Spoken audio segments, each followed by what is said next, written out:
Mr. Larsen. Thank you, Mr. Chair. Mr. Secretary, thanks again for coming in.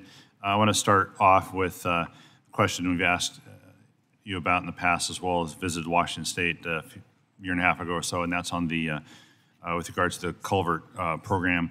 DOT announced $4 million that end up in my district as well as other districts, but $4 million in my district to advance 11 culvert projects at 11 sites in Whatcom County to address fish passage variety of areas. This is great news, and not that we're not appreciative. I was hoping you could help us understand when we expect to see the next notice of funding opportunity for the next round of culvert money.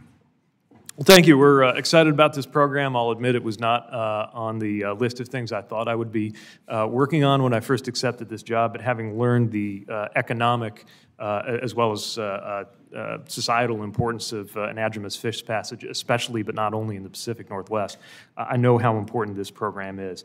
In our first year, we awarded over 195 million grants for 169 passage improvement projects, including those 46 passage improvements in Washington State. What I'll say without having a date certain for the next round to be put out is that this is one of many programs that was really novel in kind, created by the infrastructure law that our department stood up. So it's safe to say that that first year, setting that program up for the first time, is more labor intensive than it will be getting it out the next time. We're always going to refine and tweak for the next NOFO based on the input we got from project sponsors. But I think it's safe to say that we'll be able to spend less time getting the next notice of funding opportunity out than we did getting the first one. I remember promising you that the first one would be out by the time the salmon were running.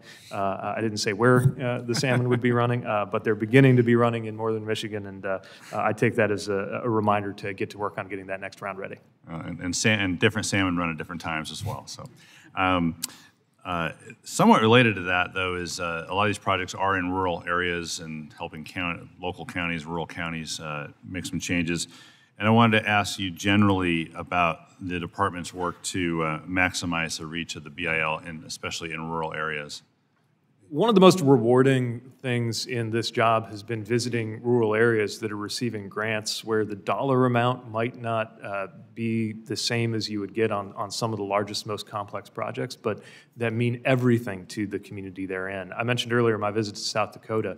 Another thing we did was visit an airport there where with about an $800,000 grant, we were able to help them take a facility that had been, the general aviation terminal was a mobile home, basically, a dressed up double-wide trailer.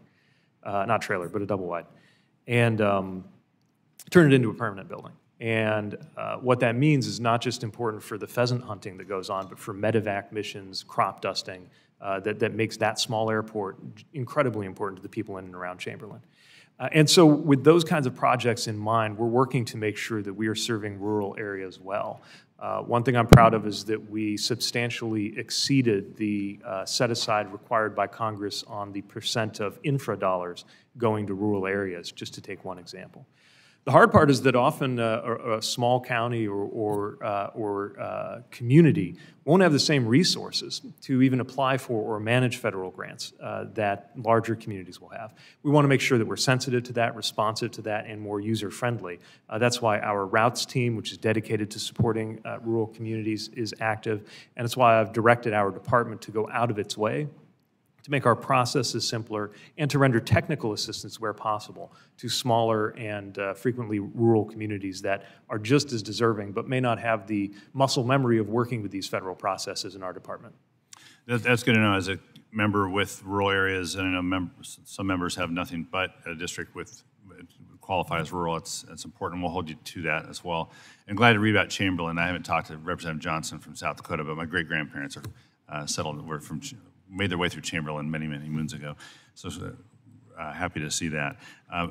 Related to rural areas is just generally underserved communities. So there are other communities, tribal communities, for instance, urban areas that may be underserved in the past for certain reasons. Do you have any highlights you can help us with that we should be looking out for? We're mindful that so many communities that are most needful of federal support and dollars are also low-resourced communities that that may again not have the sort of muscle memory of getting access to those federal dollars when they need them. So we have both worked to make sure that our practice and our funding recognizes those needs. We've worked with congressionally required frameworks that allow us to better perceive that. And we have initiatives like the Thriving Communities Initiative that's part of the infrastructure law that helps us render the kind of technical assistance to cohorts of communities that are often disadvantaged to make sure that they can best access and benefit from these federal dollars. We're also conscious of the business and work opportunities that come with this, which is why we're maintaining rigorous DBE standards and both formally and informally engaging labor unions and others who are in a position to help bring more people into those good-paying construction jobs. Don't necessarily require a college degree, do require a lot of skill, and are a terrific pathway into the middle class for communities who have historically been excluded. Thank you. It's good for members to be reminded that there are tools in the bill to implement for us to hold you accountable to implementing, as well as to reach out to your team, see how we can use those. Thank you for that, and I yield back. Mr. Babbitt. Yes, sir. Thank you, Mr. Chairman.